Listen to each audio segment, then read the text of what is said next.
Hello, my dear violinists and violists in 5th grade. In this video, I'm just going to remind you about some very important posture things. Very good to follow when you practice and, of course, when we play in class. Uh, so, uh, first, when you practice, by yourself, I would very much recommend that everybody stands up.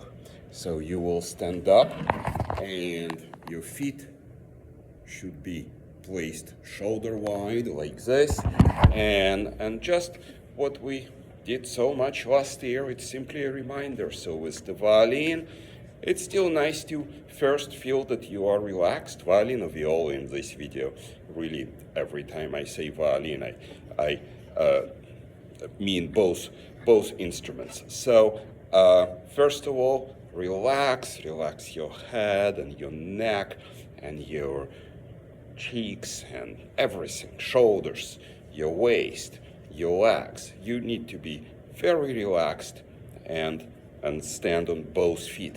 And well, with the instrument position, that's good for just standing, and this is the rest position.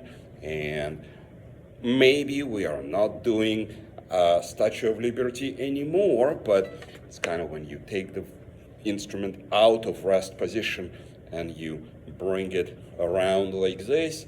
Make sure you see the button and you put it on your shoulder. You place the instruments on your shoulder, your collarbone with the button touching next to the middle of your neck, so like this. So if you put your instrument this way, see the button is next to the middle of my neck, that's true, but it's not on my shoulder at all, and you are going to end up looking very sad, just like this. So if the instrument is on your shoulder, it's kind of just sticking out all by itself. So of course you need your shoulder rest or shoulder pad to to assist it, but that is a good position. So your arm is not touching your belly like this or your side, so it's a little bit off, and the instrument is up, not so up that everything will just slide down this way, but nice and up like this. And then you place your hand by the nut right here, and your fingers are all curved and they're all above the fingerboard.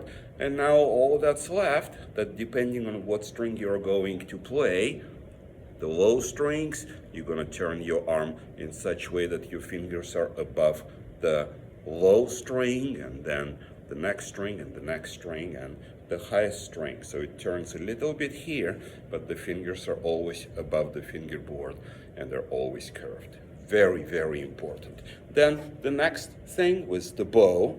Remember, you need to place your thumb right here next to the frog, not into this little whatever it is there kind of place, but next to the frog, and it's curved like this. It's never this way. So here we go. Then the first finger, if you have this black and silver part, goes around the bow like that. If you don't have it, well, just kind of away from the thumb, because the place for the middle finger is across the thumb. The place for the third finger is kind of covering the frog, or this little circle right here. It's called a Parisian eye. So here we go. And then the pinky is going on the top of the stick like this, and definitely not on the screw. So see, if I try to put it on the screw, my pinky is going to be straight, so that kind of ruins everything. Fingers gotta be curved like this, okay? So it looks this way, it looks that way. Everywhere I move the bow, when I play down, it's this way, or up bow, moving it towards the frog, my fingers are always curved. And then for making a good sound, the most important rules are that the bow is parallel to the bridge. Here we go. See, it is parallel to the bridge, everywhere. If I put the bow near the frog, or if I put the bow near the tip, or in the middle, or on any string. Here's my see, here we go, my G string, and so it's always parallel to the bridge.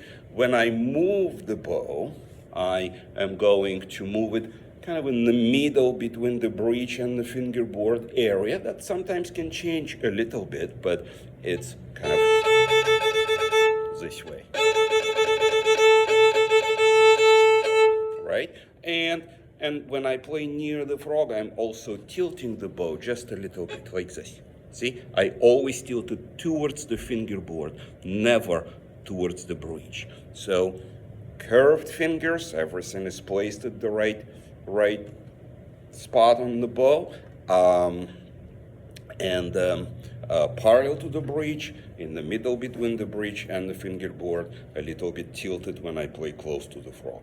One very last thing with the tension of the bow hair. So it doesn't need to be very tight. Please remember that. You see, here's my bow. I can kind of just put my pinky through, but it doesn't have to be so tight that you can, I don't know, put 2 fingers, or the stick starts arching like this. It's very, very bad for the bow, and in fact, it can break. So I'm going to tighten it a little bit before I start playing. I'm going to loosen it a little bit when I put it back to the case. Just make sure you find kind of the right direction that you need to put the bow in the case, and when you close the latch, it's not catching the hair, so you don't break hair unnecessarily. And well, that's all pretty much.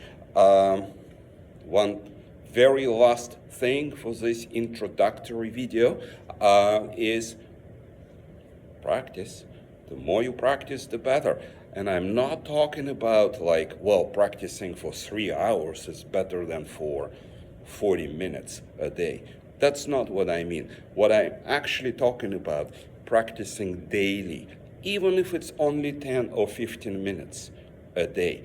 It's way better than practicing like for 2 hours one day, okay? It's very, very important. That's how we all are going to be much better players in a really good orchestra team. All right?